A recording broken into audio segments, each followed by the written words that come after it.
Congress party के कार्यकर्ता का मूड कैसा है? नहीं नहीं नहीं, सुनाई नहीं दिया मुझे। कैसा है मूड आपका?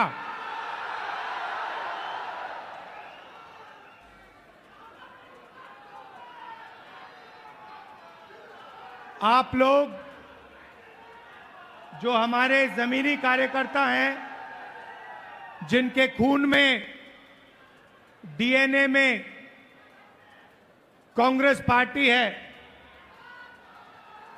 जो हमारे बब्बर शेर हैं,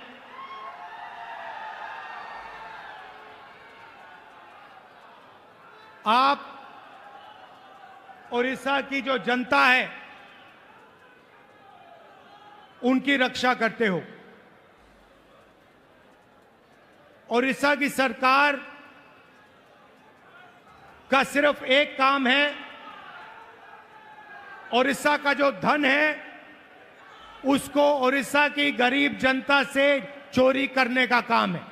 आपकी सरकार सिर्फ यही करती है। पहले बीजेडी की सरकार ये करती आई, अब बीजेपी की सरकार यही काम कर रही है। एक तरफ ओडिशा की गरीब जनता, दलित, आदिवासी, पिछड़ा वर्ग,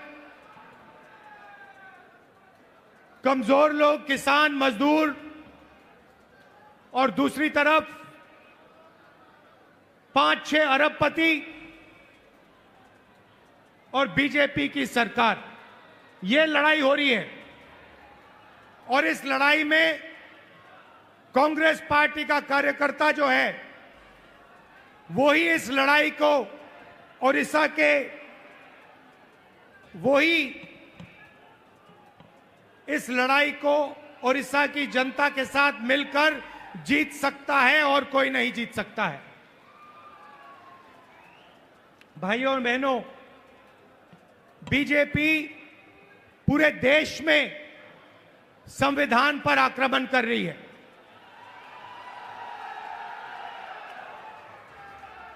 जहां भी हम देखते हैं संविधान पर बीजेपी के लोग आक्रमण कर रहे हैं। कल मैं बिहार में था और बिहार में जैसे महाराष्ट्र में चुनाव चोरी किया गया, वैसे ही बिहार में चुनाव चोरी करने की कोशिश की जा रही है।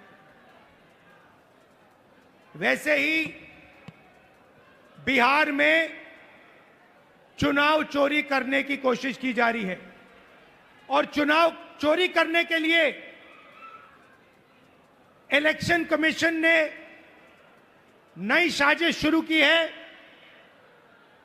इलेक्शन कमीशन बीजेपी का अंग का काम कर रहा है, अपना काम नहीं कर रहा है। महाराष्ट्र में लोकसभा और विधानसभा के बीच में 1 करोड़ नए वोटर आ गए। आज तक किसी को नहीं मालूम ये वोटर कौन थे और कहां से आए। हमने इलेक्शन कमीशन से एक बार नहीं, अनेक बार कहा है, आप हमें वोटर लिस्ट दीजिए, आप हमें वीडियोग्राफी दीजिए। इलेक्शन कमीशन नहीं देता है। और जो चोरी महाराष्ट्र में हुई, वही चोरी फिर से ये लोग बिहार में करने जा रहे हैं।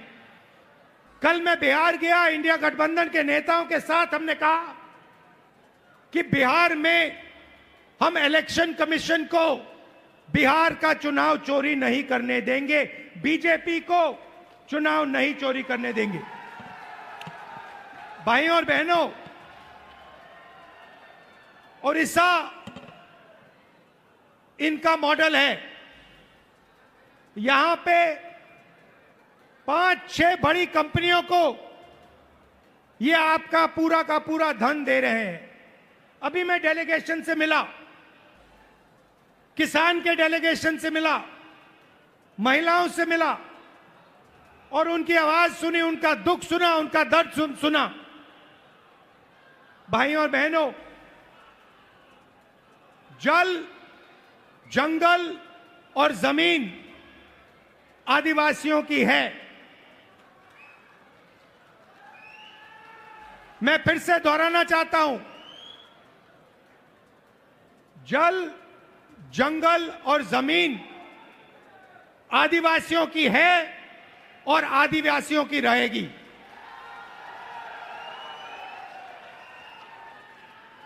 यहां पे आदिवासियों को बिना पूछे जमीन से हटा दिया जाता है, पेसा कानून लागू नहीं किया जाता है, आदिवासियों को पट्टा नहीं दिया जाता है। यह जमीन उनकी है, जल उनका है, जंगल उनका है। और कांग्रेस पार्टी पेसा कानून लाई, ट्राइबल बिल लाई और इन कानूनों को हम लागू करके दिखाएंगे और आदिवासियों को उनकी जमीन वापस दिलवाएंगे। विकास भाइयों और बहनों, विकास 2-3% के लिए नहीं होता है। विकास 2-3 अरबपतियों के लिए नहीं किया जाता है। विकास उड़ीसा की जनता के लिए किया जाना चाहिए, गरीब लोगों के लिए किया जाना चाहिए, किसानों के लिए किया जाना चाहिए। यहां की सरकार 24 घंटा आपका धन, आपका जंगल, आपकी जमीन आपसे छीनती है, आपको जमीन से हटा देती है, आपको सही मुआवजा नहीं देती है, आपको धमकाती है, आपको डराती है।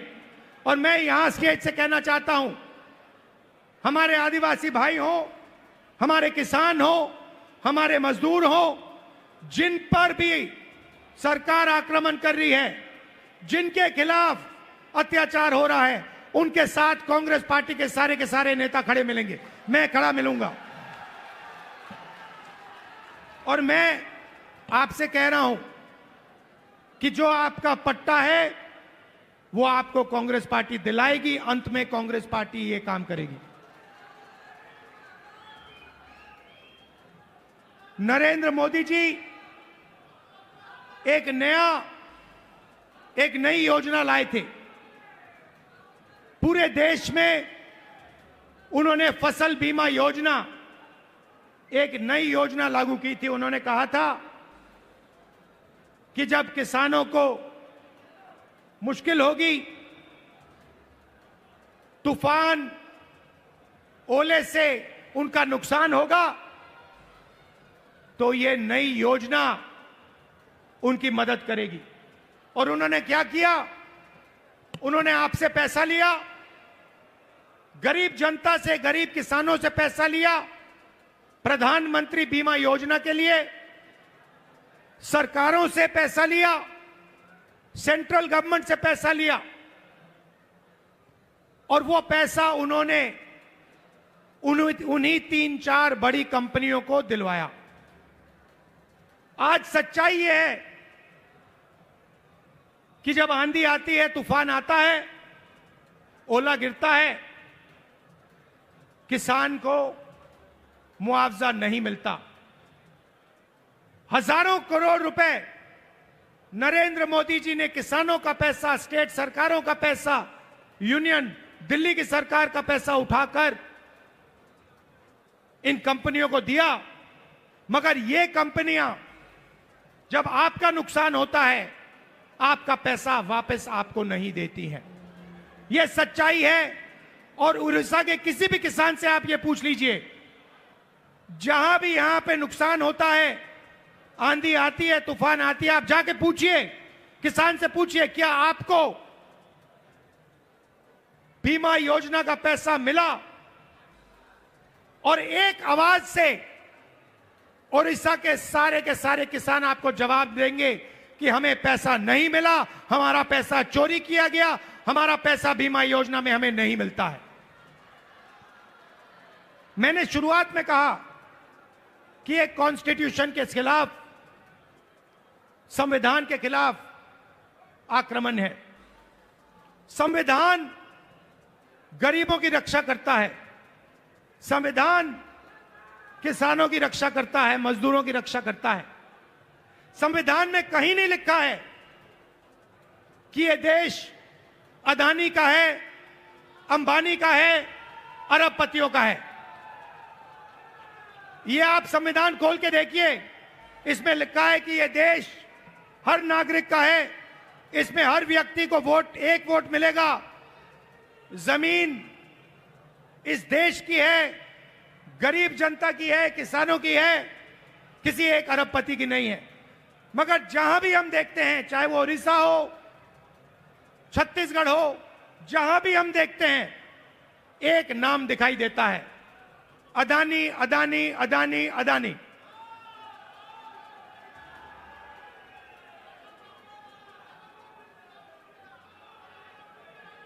मतलब अदानी जी उड़ीसा की सरकार चलाते हैं, अदानी नरेंद्र मोदी को चलाता है। और जब उड़ीसा में जगन्नाथ यात्रा निकलती है, आप सोचिए रथ निकलता है, जगन्नाथ यात्रा का रथ निकलता है, लाखों लोग उसको देखते हैं, उसके पीछे चलते हैं, और फिर एक ड्रामा होता है, रथ को अदानी जी और उनके परिवार के लिए रोका जाता है। इससे आपको उड़ीसा की सरकार के बारे में सब कुछ समझ आ जाएगा। यह उड़ीसा की सरकार नहीं है, यह आपकी सरकार नहीं है, यह अदानी जैसे 5-6 अरबपतियों की सरकार है। और इसका लक्ष्य आपकी जमीन, आपका जंगल, आपके भविष्य को चोरी करने का है। मैं आपसे पूछना चाहता हूं, आपकी सरकार ने उड़ीसा के युवाओं के लिए कितना रोजगार पैदा किया है? ये जो बड़ी बड़ी इंडस्ट्रीज आती हैं, बड़ी बड़ी जो कंपनियां आती हैं, आपकी जमीन ले जाती हैं, आपका धन ले जाती हैं, आपकी जो नेचुरल वेल्थ ले जाती है। मैं आपसे पूछना चाहता हूं, ये आपके कितने लोगों को रोजगार देती है? आप मुझे बताओ। आपका रोजगार खत्म करती हैं, छोटे बिजनेसेस को, छोटी कंपनियों को, स्मॉल मीडियम बिजनेसेस को खत्म करती हैं, और फिर आपकी जमीन, आपका धन, आपका जंगल, आपका जल उठा के ले जाती है। और एक नई बात शुरू हुई है,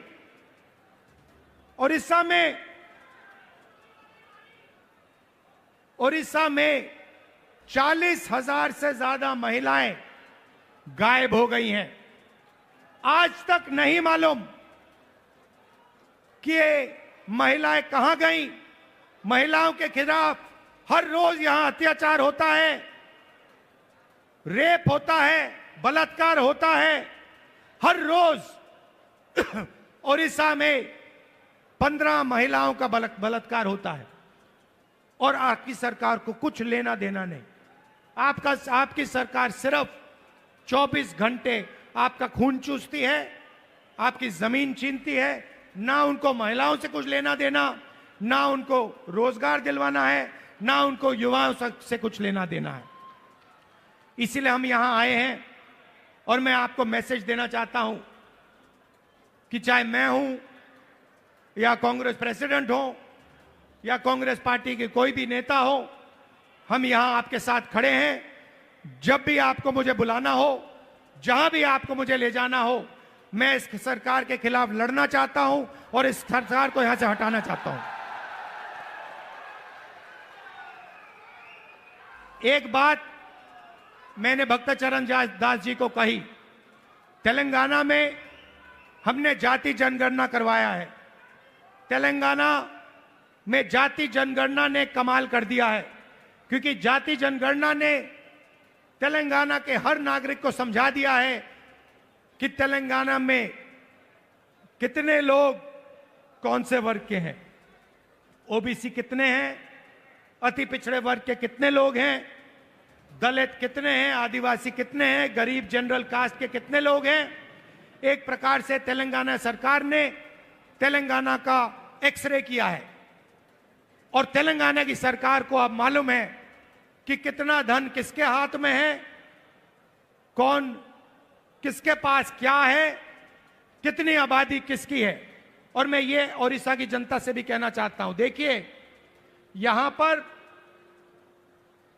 हमें पता लगाना है